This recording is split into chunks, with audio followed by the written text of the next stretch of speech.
Hey guys, Doug here, aka the Memphis Thrift Geek. Got rid of Life is Shirty.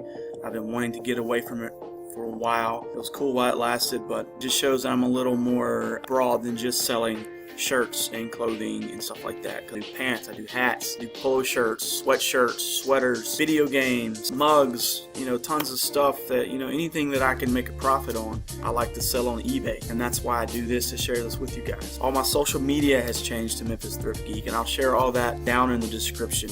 But I posted a video about a week and a half ago telling you why I've been away. Is that I felt overwhelmed and everything became too much, and I let things pile up, and it got to where I would go look at my pile and just kind of throw my hands in the air and not know where to start. If you didn't see that video from a week and a half ago, I got the link down in the description. I may throw across the screen here, but click on that and watch it.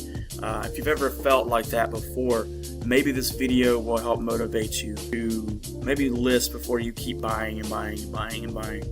As for me, I have not bought anything else since that video, and I've listed about 20 items since that video. So I didn't really put a fire under my butt like I wanted it to, but I did get some things listed, and I've made a few sales from those things. Also, in that video, I promised you a big sales update from the time I've been away, just to show you what I've been selling, even though I haven't been listing. And it only lets me go back so far, so I've only got about 13 or 14 items here. I was going to do a 20 item video. I got about 13 or 14 items. We're going to talk some mugs, more vintage t-shirts, Tommy Hilfiger. We're going to talk some hats. Here is my first item on the list. It is a vintage 1980s Hanes blank pink t-shirt. And what makes it vintage is the tag here. Look at the tag, get a closer look at it. Get a closer look at the tag. That is a 1980s Hanes tag right there. So, if you're wanting to get into vintage, where you start is with your tags. And then once you start identifying the tags, and then start to see how the shirts are made and how the stitching is, and how the shirt feels and how the artwork feels on the shirts, once you have identified a tag and know you have a vintage shirt in your hand, then you can start identifying vintage t-shirts without even seeing the tags. You'll just know it's vintage, you'll know it's older, and it'll be a lot easier for you. But like I said, blank vintage t-shirts sell really well. I got this for $1 on a half off day, and it sold for $19.99, free shipping. Next is another vintage blank. Now this one's a little bit different. I don't see a lot of these. It's an LL Bean mid-90s vintage t-shirt. We'll get a closer look at that tag. But that is a 90. This is when Russell Athletic still owned LL Bean. And look at the stitching across the top of that tag. That's a mid-90s and earlier type stitch right there. Just something to look out for. And you can research any of these tags. If you think a tag may be older, just research LL Bean, shirt tags and stuff, and you'll find stuff all over the internet. Next on the list is another blank, but this is a blank sweatshirt. So this is just a regular blank crew neck sweatshirt. It is Jersey's brand. Jersey's is, I would say, like a beginner's vintage brand. They're very easy to spot. So this tag right here, and all of the Jersey tags, like from late 80s to early mid-90s, late 90s, are all very similar. So you'll have to look up the Jersey's tags and kind of, maybe keep them in your phone or something and label them so you can go through and look to see what shirts are from what era. This one sold for $24.99. I'm sorry, $24.99 plus $4.50 shipping. I don't know why I did $4.50 shipping. I don't remember. Anyway, they paid $4.50 shipping for it, and it sold for $24.99, and I probably paid under $3 for this. I don't remember exactly, but under $3. Next is a really cool sweatshirt, vintage Tommy Hilfiger, mainly 90s Tommy Hilfiger. Is really big, still really big. There are avid collectors out there that just love the 90s Tommy Hilfiger look, and I saw this. Of course, I could see this one from way down the aisle. I mean, the color of the sleeve, the color just stuck out, so I went straight to it, and it had that big gaudy 90s Tommy Hilfiger tag on it, and it was in perfect perfect condition. Have the Tommy logo here. It's really heavy knit sweatshirt, and great colors, and it sold for $39.99. I probably paid in the, I think I got this at Goodwill, and I probably paid in the $5 to $6 range for this sweatshirt, but I knew it would sell, and I may have even underpriced it. I probably should have started it around $49.99, but I did do free shipping, so it cost $6.50 to ship in a flat rate padded mailer. I paid $6.50, let's say $5, $11.50. Fees, I mean, you're still making a good profit there, but I probably could have handled that a little better.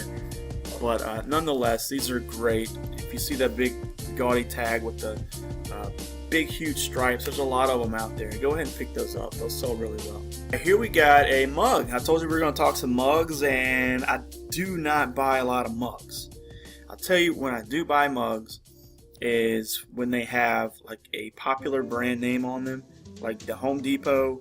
Those are Christmas mug. Christmas mugs are good, but usually if it's a Christmas mug combined with something like Disney or like Coca-Cola, like the polar bears, stuff like that, when not just like a Christmas mug with a snowman on it.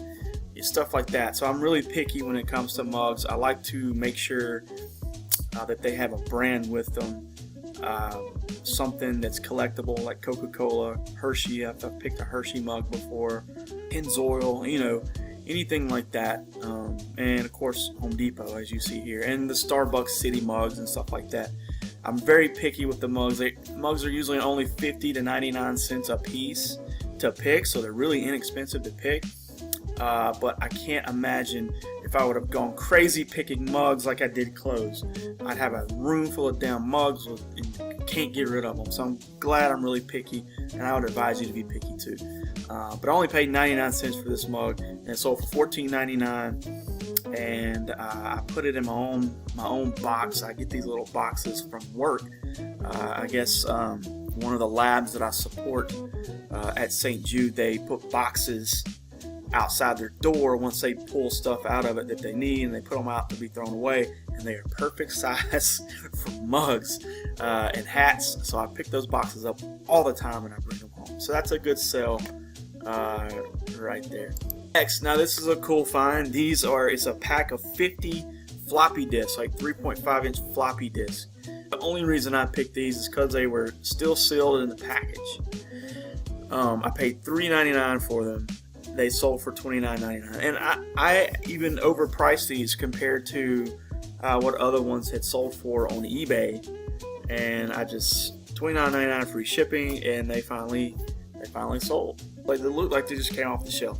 I'm guaranteeing you this mail-in rebate is no longer good, but regardless, it was a good sale, and I think it cost I don't know how much it cost to ship. They may have cost, I think these were about £1.50, if I'm not mistaken. So I think they cost in the $7 range to ship, which kind of stung a little bit, but whatever. I made a profit, right? Okay, right. And the free shipping may have been the thing that pushed the sale for this buyer. Next, we got another t-shirt. We got Harley Davidson t-shirt. Now, I pick Harley Davidson. I'm getting a little bit more pickier with my Harley Davidson t-shirts, because in Memphis we have 2 Harley Davidson stores, actually 3 in this area, so I find those all the time, the ones from this area, but I never pick them, and I find some from Arkansas and everything. So I'm trying to pick just vintage Harley Davidson ones, and the reason I picked this one is because it was Harley Davidson from Sydney, Australia, and that's why I picked it. I guess it did pretty well. So I probably paid under $3 for the t-shirt, and it sold for $19.99 free shipping. Next, this is a fun t-shirt here that I found. It's from 1986, and it says Tennessee Homecoming 1986. It's a Screen Stars t-shirt. I'll show you the tag. This is a 1980s. This Screen Stars tag goes from early to mid 80s into the early 90s. I've seen some 1990, like 1991 Screen Star tags with this white one on it, and then they went to the black tags in early to mid 90s. But majority of your t-shirts you're going to find with this Screen Star tag are going to be from the 80s. So as you can see, it was in perfect condition. And it's funny because I was at the Goodwill bins about 2 or 3 weeks after I found this t-shirt, and I found a cookbook with the exact same logo on the front.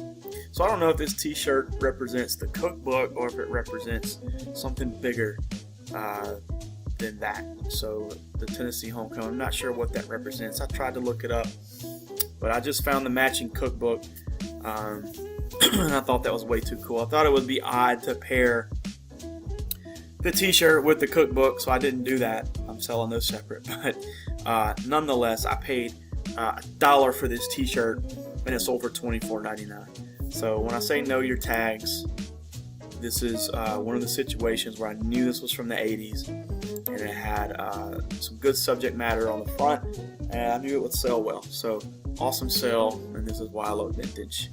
Here's another vintage. Now I found this at the bins as well. So if you've ever been to these bins, you pay by the pound, and things like super cheap. And what I did was they started bringing out these bins, and it had plates and mugs and glasses and all kinds of breakable items in the bins, but they were all wrapped and like held down tight with a rubber band with t-shirts. A lot of people will wrap those things in old t-shirts that they don't want anymore, just so they won't break, and they'll take them to the Goodwill. They won't put them in the newspaper because, I mean, you can wrap them in newspaper all you want, but if you drop them, there's still a better chance they're going to break. So I started unwrapping all of these mugs and these glasses and these plates, and this was one of the t-shirts that I found in that, and this is a vintage 90s Fruit of the Loom tag. I've even seen this go into the late 80s, but I wasn't sure, so I called it 90s. It's more popular 90s tag.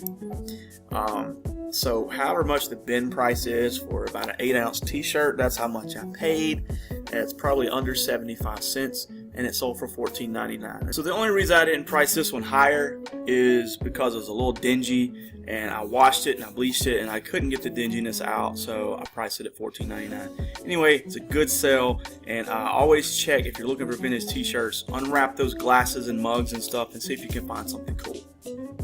Next on the list, this was really cool. I went into this thrift store. It's kind of like a recovery thrift store for recovering alcoholics and people that are out of jail and are trying to get back on their feet. It's like a mission-driven, church-driven thrift store, and I found this in the thrift store, and it was $1. The Dirty Dogs of War DC-01. Now I looked this up at the time, and that's sportswear tag. Hold on, let me go back to the tag. Sportswear is another one that puts out a lot of great vintage t-shirts, and this is one of them. So memorize that tag. This is from the 70s, this tag is. Yeah, this has to do with like a squadron or a group in the Army, I believe. I had this up for probably 6 or 7 months, and I never backed down from the $39.99 price of the shirt, and it finally sold for $39.99 free shipping. So great sale there. Now here's a vintage. Well, it's not quite vintage. Vintage is 20 years as far as clothing is concerned, or really most things is considered 20 years old. So this is not quite 20 years old, but it's a 1998 National Championship t-shirt for the Tennessee Volunteers. Living in Memphis, Tennessee, I do see a lot of Tennessee Volunteer stuff, and I see a lot of these championship shirts and sweatshirts. So I don't know what brand this is. It's clearly gone, but it's still a very collectible item, and I went ahead and priced it for $27.99. I could have done $29.99, but $27.99 may be a little more attractive. And it went in a flat rate padded mailer for $6.50. I probably paid, I think I got this on a half off day, if I'm not mistaken, so about $3. So a really good sale there. Next is a 1980s Wrangler. Let me show you the Wrangler tag. 1980s Wrangler Western style pearl snap button up. So when I say the pearl snap, they have the pearls on the light, kind of flushed them out. They were like a cream color, like a white cloudy pearl button up style, and anytime you get the pearl snaps on a vintage item, that's an easy pickup and it's going to be an easy sell for you. I probably paid $2 or $3 for this shirt and it sold for $21.99. Next up, we're going to talk some hats. This hat right here, this hat design is called Shark Tooth, because you see the design, it kind of looks like, some people may think it's a wave, but it's called Shark Tooth. And this was popular in the late 90s, early 2000s, and they sell really well, as you can tell. This was a Braves hat, which is my favorite team, but it's not my style of hat. I just wouldn't wear this hat, I'm sorry. But I knew it was going to sell really well. It was even kind of dingy and kind of lost its shape a little bit, and it still sold for $34.99. So in perfect condition, these hats will sell in the $40 to $50 range. So be on the lookout for the Shark Tooth designed hats. Last but not least, I have this vintage 90s Ralph Lauren Polo Sport navy blue hat. If you don't know about Ralph Lauren Polo Sport in the 90s, get to know it. It's really big and it sells really well. This hat was not even in the best condition. I was actually going to keep it, but it didn't fit my head right. It runs a little small. Yes, I got a big head. Don't laugh. So I listed it at $49.99, free shipping, and it sold. So I did tell them it ran a little small. In the description, I told the size of my head. It told them it was a little small. So hopefully, I never got feedback on this one, but hopefully the buyer was happy with the hat. So that's it for my sales update. I hope you enjoyed it, and I hope to be making these a lot more and get more motivated to list and get some of this junk out of here. Probably going to take advantage of an empty house this week and do a lot of work when it comes to eBay. So like I said in the beginning, I'm no longer Life is Shirty. I am Memphis Thrift Geek. I am Memphis Thrift Geek on Instagram.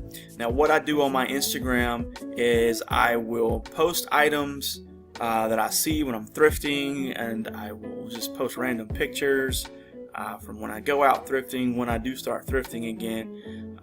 But I will also post items that I'm currently listing and show people items that I'm listing and the type of things that I sell. And I also will take screenshots of very cool and unique sales that I make, and I will post them just to show you what sells. So it's not necessarily a YouTube video, but it is like information that I'm giving you. So follow me at Memphis Thrift Geek on Instagram, and on Twitter I'm trying to be more active on Twitter. Twitter is a kind of more of a, you get the personal feel of who I am. I will post anything and everything, but I also do include thrifting tips and sales and stuff like that as well. And I am MEM Thrift Geek on Twitter because of the character limit. It wouldn't let me put Memphis Thrift Geek for Twitter, so it's MEM Thrift Geek at Twitter. And those are the two avenues of social media that I use. I do not use Facebook as much, because when you create pages on Facebook, they just do not catch the traction like you do on Twitter and Instagram. So go follow me on those, and I will have more videos coming, more sales videos hopefully. And thanks for tuning in, thanks for the support. Even while I was away, I gained probably 50 or 60 new subscribers. So to all you subscribers, I'm sorry I haven't been posting more content, but I do appreciate the support. And I appreciate the few people that have reached out to me on Instagram and on Twitter and have chatted with me to see what's going on. So thanks for that. If you're new to the channel, go ahead and hit that like button. It helps the channel grow. Hit subscribe. It also helps the channel grow. And give me a comment and share some of your favorite, most recent sales and pickups from thrift store hauls. I'd love to hear about them. All right, guys, until next time, it's the Memphis Thrift Geek. Take care.